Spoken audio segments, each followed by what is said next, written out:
Hi friends, welcome channel fact Ganesha. तो दोस्तों, वास्तु हमारी ज़िंदगी में कितना महत्वपूर्ण स्थान रखता है, इसके बारे में हम सब अच्छे से जानते हैं। घर, फैक्ट्री, बिजनेस आदि से लेकर हमारी ज़िंदगी से जुड़े हर पहलू में वास्तु का अहम योगदान है। परेशानी के सारे कारणों में वास्तु भी मुख्य कारण होता है। अगर सही से वास्तु का ध्यान नहीं रखा गया है तो इसका भारी नुकसान उठाना पड़ सकता है। जी हाँ दोस्तों, घर में बाथरूम, मुख्य द्वार, किचन, बेडरूम, छत, पूजा घर आदि सभी वास्तु के हिसाब से बनाने से बहुत ही जरूरी होते हैं। अगर इनमें से किसी भी चूक हो जाए तो इसका सबसे ज्यादा नुकसान घर के स्वामी को होता है। इसी तरह घर में एक चीज और होती है, जी हाँ दोस्तों, वो होती है चप्पल स्टैंड। इसका भी वास्तु का ध्यान रखना बहुत जरूरी होता है। कई बार हम बाहर से आते समय या कभी भी जूते चप्पल को इधर उधर रख देते हैं और बन बनाए वास्तु को खराब कर देते हैं।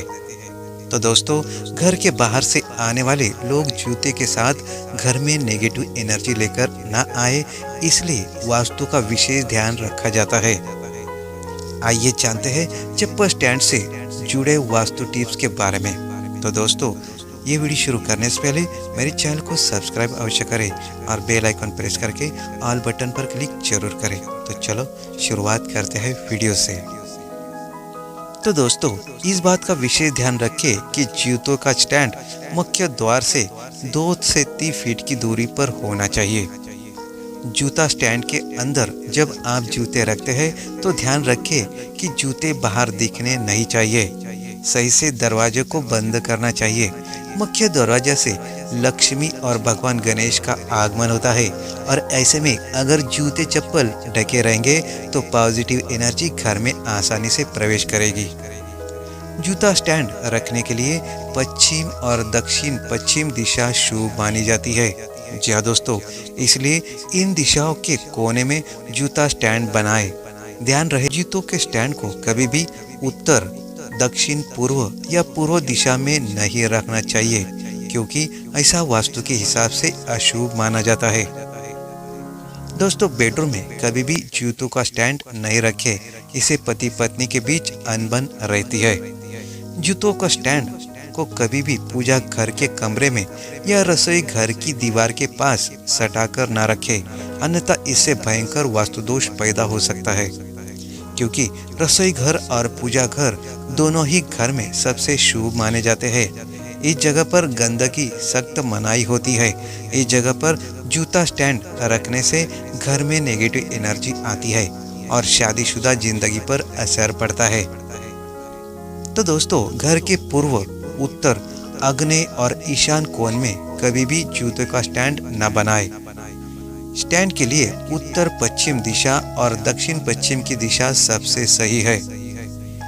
जूता चप्पल हमेशा व्यवस्थित रखें, उन्हें कभी भी बिखरे हुए न रखें। इससे घर में नकारात्मक ऊर्जा आती है, जिससे घर में तनाव का माहौल रहता है। जूतों को कभी भी उल्टा ना रखें, इससे घर में झगड़े होते हैं। ऐसा माना जाता है कि बिखरे हुए जूते रखने से शनि का प्रकोप रहता है, क्योंकि शनि देव को पैरों का कारक माना गया है। जिस अलमारी में आप पैसा, सोना, गहने आदि रखते हैं, उस अलमारी के नीचे जूतों का स्टैंड न बनाए, अन्यथा माँ लक्ष्मी रूठ जाएगी और आपको आर्थिक तंगी का सामना करना पड़ सकता है। दोस्तों, जिस बेड पर आप सोते हैं उसके नीचे कभी भी जूते चप्पल ना रखें, अन्यथा इससे आपका स्वास्थ्य खराब हो सकता है और पति पत्नी में संबंध खराब हो सकते हैं। अगर आप एग्जाम देने जा रहे हैं तो ध्यान रहे सफेद जूते ना पहने, इससे ध्यान में कमी आती है।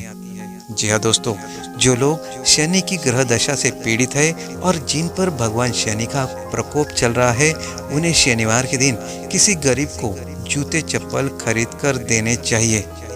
इससे शनि की कृपा होती है और जिससे धन में वृद्धि होती है और स्वास्थ्य अच्छा रहता है। तो दोस्तों, जन्मदिन, शादी समारोह या किसी भी शुभ अवसर पर भूलकर भी जूते चप्पल गिफ्ट में न ले, अन्यथा आपका आर्थिक तंगी का सामना करना पड़ सकता है। अगर आप घर में चप्पल पहनना चाहते हैं तो इसके लिए दूसरे चप्पल का इस्तेमाल करें, जिन्हें बाहर पहनकर ना जाना पड़े, अन्यथा घर में गंदगी आएगी और इससे वास्तु खराब होगा। तो दोस्तों, इस तरह आप चप्पल स्टैंड इस दिशा में रखते हैं तो आपके घर में महालक्ष्मी रुकी रहेंगी, यानी कि रुपए पैसे की आपको कभी कमी नहीं होगी। तो दोस्तों, ये चीज़ अवश्य ध्यान रखें। तो दोस्तों, आपको वीडियो कैसा लगा? अच्छा लगा हो तो लाइक, शेयर और कमेंट जरूर कीजिएगा और कमेंट बॉक्स में जय श्री महालक्ष्मी नमः अवश्य लिखिएगा। धन्यवाद।